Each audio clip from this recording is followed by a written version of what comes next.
Elon Musk, the inspirational success story of Tesla CEO. The reason I chose this article is because I was looking for something inspirational. You call something inspirational when it gives you a lot of ideas. So if by reading along with me you feel motivated, you can also say that this reading was inspiring.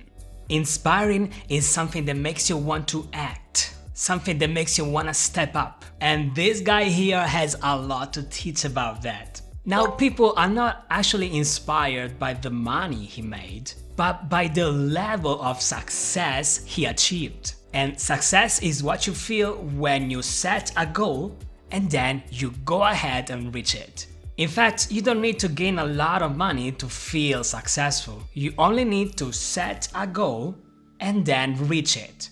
So right now, if you want to feel successful, set the goal of watching this video till the end of it. So, we have a deal? Good. Let's go ahead then. Now, who's the CEO? These three letters are an acronym, meaning each of them is the initial of a word. And CEO stands for Chief Executive Officer, which is the main person responsible for managing a company. So basically the CEO is the big boss, the one in charge of the company. To be in charge of means to have responsibilities over something. For example, if you have a boss, he is responsible, so he is in charge of every employee that works under him. And if you are the boss, then you are the one in charge of the employees that work under you.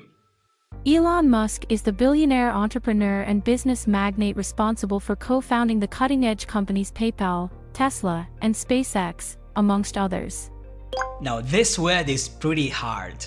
Entrepreneur. An entrepreneur is another word for a business owner. And to pronounce this word right, you want to divide it into little pieces. Entrepreneur. You see, when the T is close to the R sound, it turns into a Ch sound. Therefore, you're gonna say tr, entrepreneur. And here is another complex word, magnate. The easiest way to see this word is to copy and paste it over Google and then choose this one. You see, magnate meaning.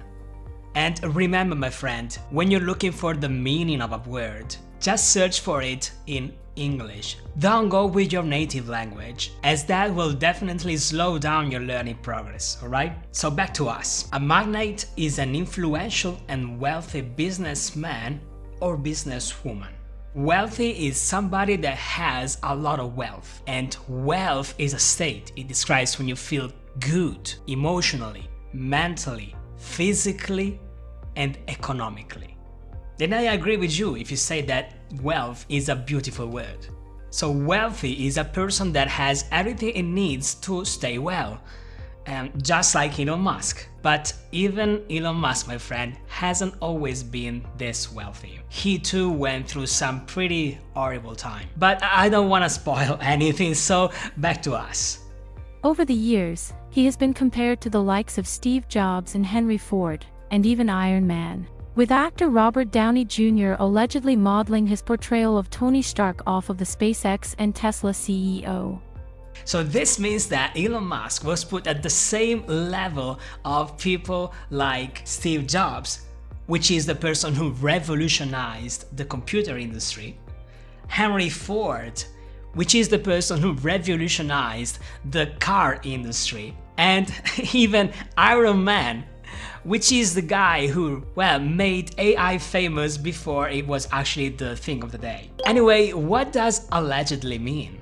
Allegedly, my friend, explains something that is said to be true, but we are not sure about it. So they say that Robert Downey Jr. allegedly copied the personality of Tony Stark off of the one from Elon Musk. But anyway, we're not sure of it. Let's go ahead.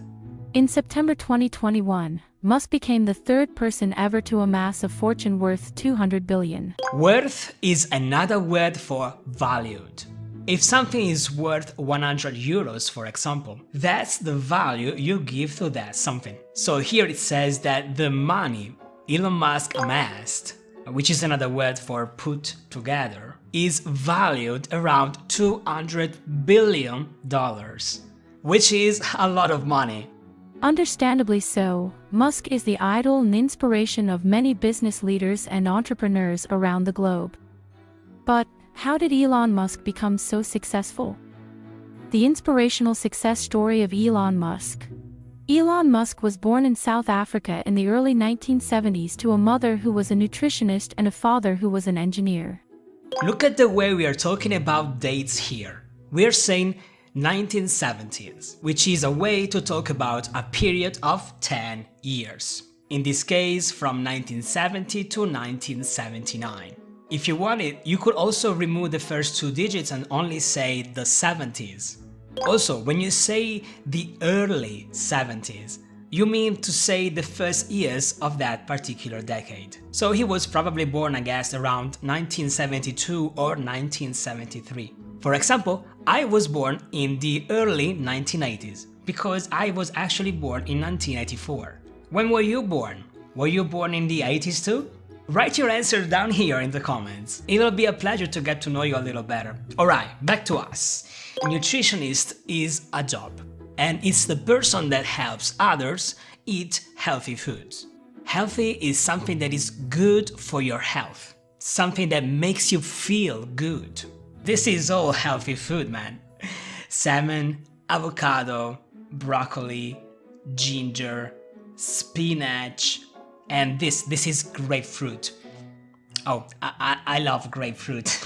Not many people like it, understandably so, because it's pretty bitter, and bitter is the opposite of sweet. Basically the opposite of this cake, for example. So, we said that Elon Musk's mother was a nutritionist, whereas the father was an engineer. The engineer is another job, and it's the person that designs the components for the things we use. An engineer can design anything from the internal parts of a ship to the internal parts of this mouse, for example. By the way, what do you do for a living? When somebody asks you what you do for a living, it's exactly the same as asking you what's your job.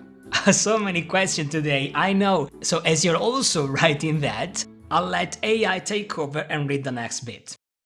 In an interview with Rolling Stone, Musk recalls how, as a child, he saw little of his parents and spent most of his free time reading and messing around with projects. And when you say that you see little of somebody, means that you don't see it very often. So he was often left alone reading or messing around with projects. Messing. That's an interesting word, my friend.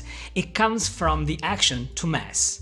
And to mess comes from the noun mess. Now, let's look at some images of the word mess.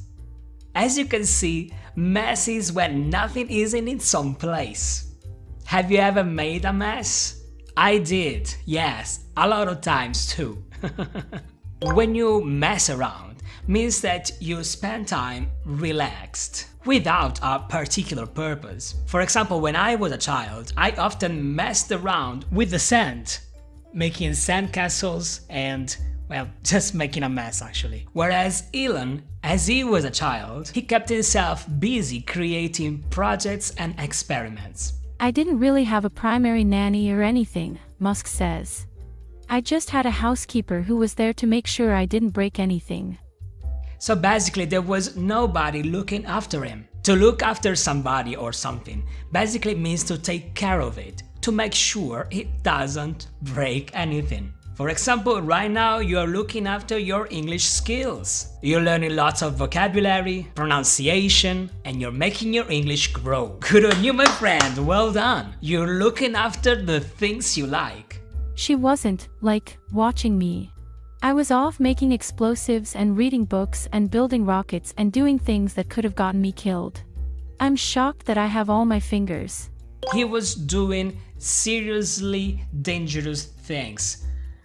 Do you know what explosives are? Here are some images. Explosive, explosive, explosive, and this is an explosion. This guy, this Elon Musk, was messing around with explosives when he was a child. Did you have such a rough childhood too? Rough. I know you don't know this word. When something is rough, it means that it has an irregular shape. Can you see the difference here between smooth and rough? Even the sound helps. Smooth. Can you see how soft this word is? Smooth. Whereas if I say rough, it sounds like I'm barking like a dog. Rough. So if you had a rough childhood, it means you had an irregular life, just like Elon Musk. I was raised by books, and then my parents. From a young age, Musk became a fan of Isaac Asimov's books, gradually inspiring his interest in futurism while his father's career path cultivated his eye for design. The word fan comes from fanatic, which is basically somebody who really likes something. For example, I am a fan of chocolate because I really like it. But at the same time, I'm not a fan of football because I'm not really interested in it. So Musk was a fan of Isaac Asimov's books. Isaac Asimov was a writer. He wrote a lot of fantasy novels about space explorations. And Musk really liked these books. In 1997, Musk graduated from the University of Pennsylvania with a Bachelor of Science degree in economics and a Bachelor of Arts degree in physics, having transferred from Queen's University in Kingston, Ontario. Musk financed his own university education through a combination of scholarships, loans, and working 2 jobs alongside his studies. So Kingston, as you can see, is a little town in Canada. Look, Kingston is right at the border. So from Kingston to New Jersey, where his university was located, is a 6-hour drive. This is why he moved there. It was just too far from where he lived. After graduating, Musk moved on to a PhD program at Stanford, but made the decision to drop out just 2 days after the program began to pursue his entrepreneurial visions. So what's a PhD? A PhD, my friend, is a doctoral research degree, and it's the highest level of academic qualification you can achieve. In other words, a PhD is the highest university degree, which is something that many people want to achieve.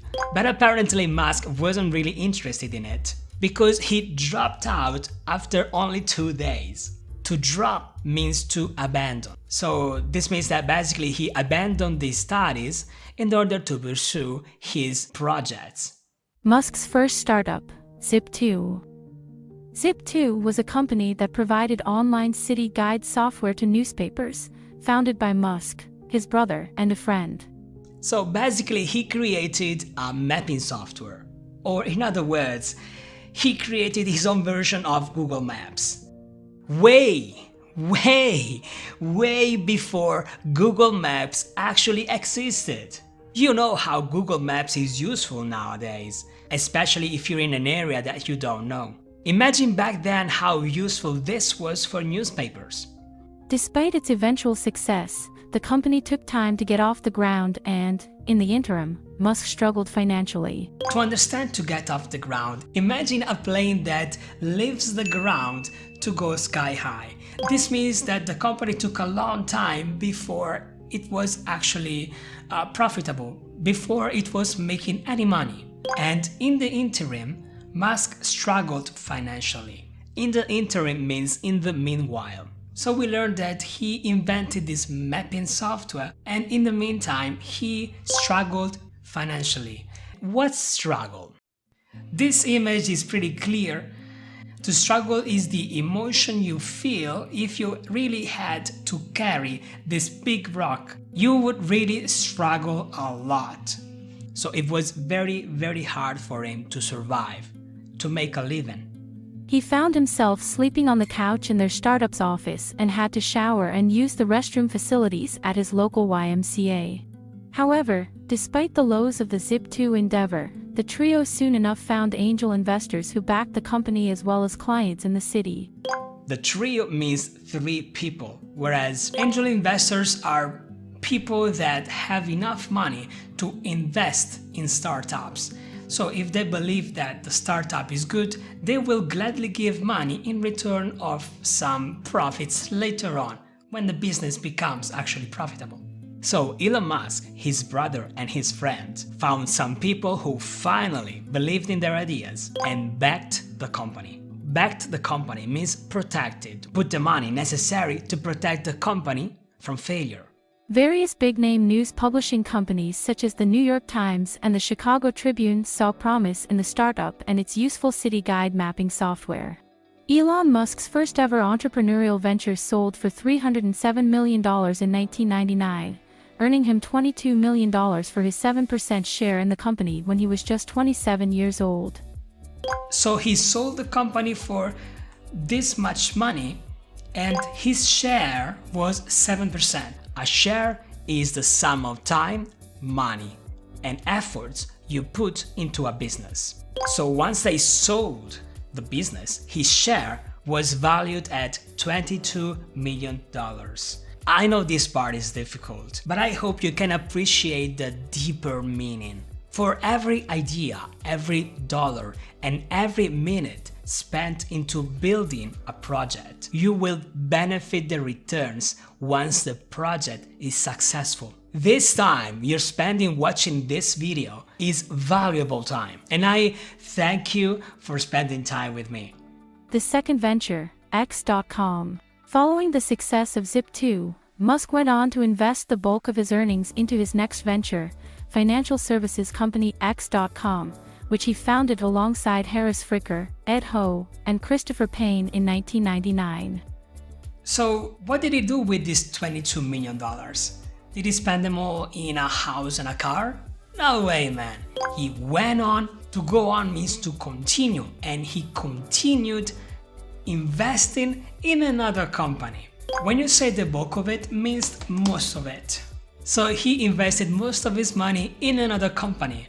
X.com was one of the world's first online banks, and deposits were insured by the Federal Deposit Insurance Corporation. By 2000, X.com had merged with Confinity Inc., a software company based in Silicon Valley. The merged company changed its name to PayPal, which eBay then bought in 2002 for $1.5 billion. Tesla Motors and SpaceX. With eBay's acquisition of PayPal, Musk could easily have chosen to retire, but instead, he chose to invest most of his newfound millions into 2 major separate ventures. What would you do, my friend, if you had $1.5 billion sitting in your bank account? I would retire, my friend. This is what I would do. To retire means to finish working forever, not for the day or for the week, but to finish working forever. Usually people retire when they're old and they enjoy the money they saved throughout the years. But Elon Musk wasn't old because he was 27 years old in 1999, and we are talking about something that happened 3 years later in 2002. So he was 30 years old when he could have chosen easily to retire, but instead he chose to invest once again everything into 2 separate companies. The first venture was Tesla Motors, an electric vehicle and clean energy company which Musk founded in July of 2003 alongside Martin Eberhard and Mark Tarpenning. This is why we say that his story is so inspiring. First, he built the first attempt to Google Maps. Then he went on to build the first attempt to PayPal. And then he commercialized the idea of an electric car. And we haven't even got to the best part yet. In 2004, Musk made a $6.5 million investment in the company, becoming its largest shareholder and its chairman.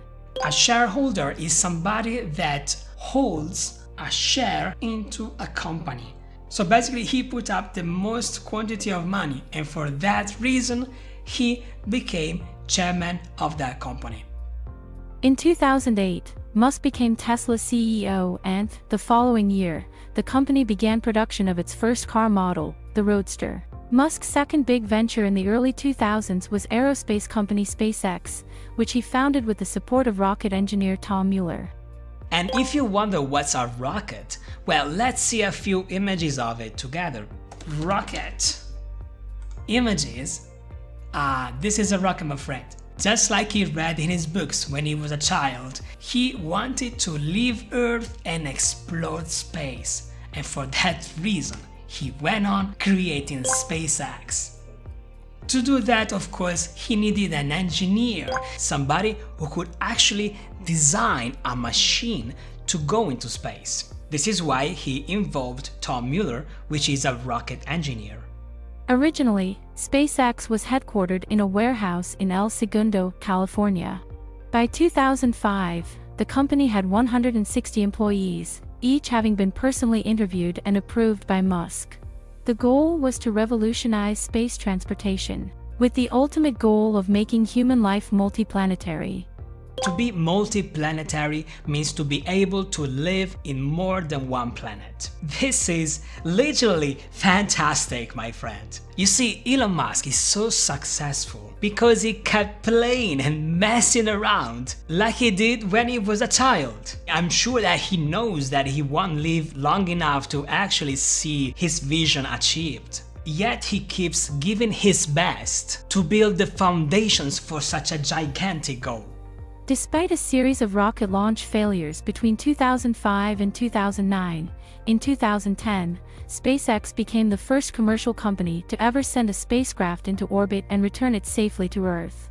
Fast forward to September 2021, SpaceX successfully completed its first orbital launch of an all-private crew. Meanwhile, Tesla's Model 3 became the first electric car to sell 1 million units globally, and the company's quarterly profits topped $1 billion for the first time. According to Forbes, Musk is currently the world's second richest man, with a net worth of $201.2 billion. Elon Musk's enduring success. Despite his immense wealth and global fame, Elon Musk is a man who continually strives for more, for bigger, and for better. Just like you. To strive means to do everything you can. And you are still here watching this video, so I really congratulate with you, my friend. You're doing an awesome job. He remains sharply focused on his vision for SpaceX, establishing a permanent human presence on Mars, with its Starship rockets transporting people to and from the Red Planet. You want to wake up in the morning and think the future is going to be great. The future is going to be great.